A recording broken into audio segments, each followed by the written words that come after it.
Assalomu alaykum hurmatli tomoshabin. Iltimos, ushbu ibratli hikoya keng tarqalishi uchun like va podpisatsiya tugmachalarini bosib qo'yishlikni unutmang.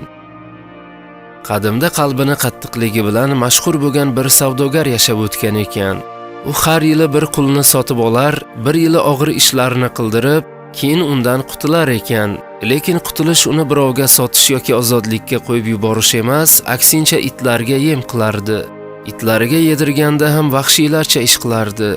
Itlarni 10 kunlab och qoldirib, atrofi devor bilan o'ralgan maxsus maydonga qulni kirgizib, och qolgan itlarni uning ustiga qo'yib yuborar ekan.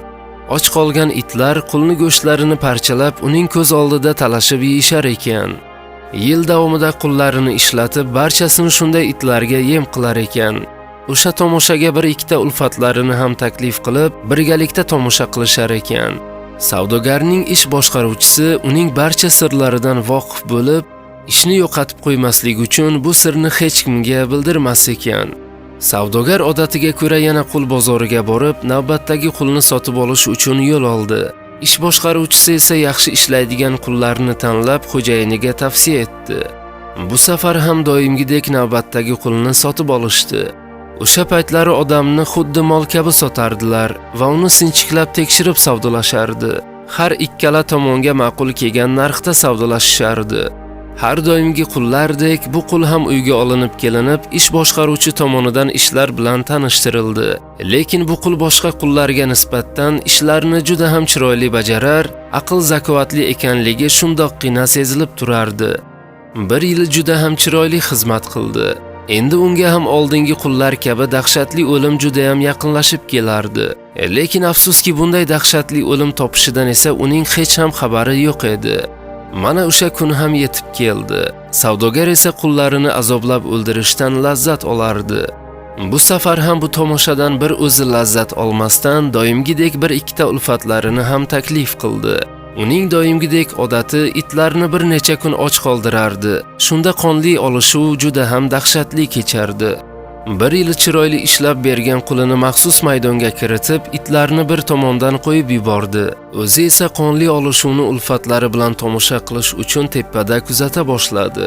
Lekin nimagadir bu safar tomosha uni taajjubga soldi.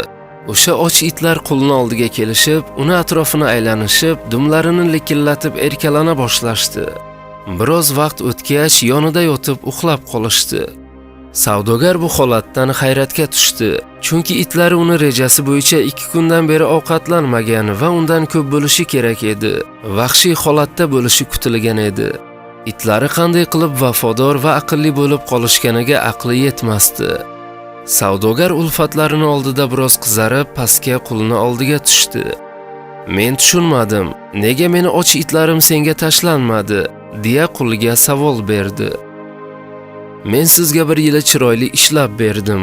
Siz esa buni evaziga meni och itlaringizga yedirmoqchi bo'ldingiz. Shu bir yilning oxirgi 2 oyida itlaringizga ham mehr bilan xizmat qildim. Och bo'lsalar ham o'zingiz ko'rdingiz, itlarning ko'rsatgan mehriga, vafosini ko'rdingiz", dedi qul.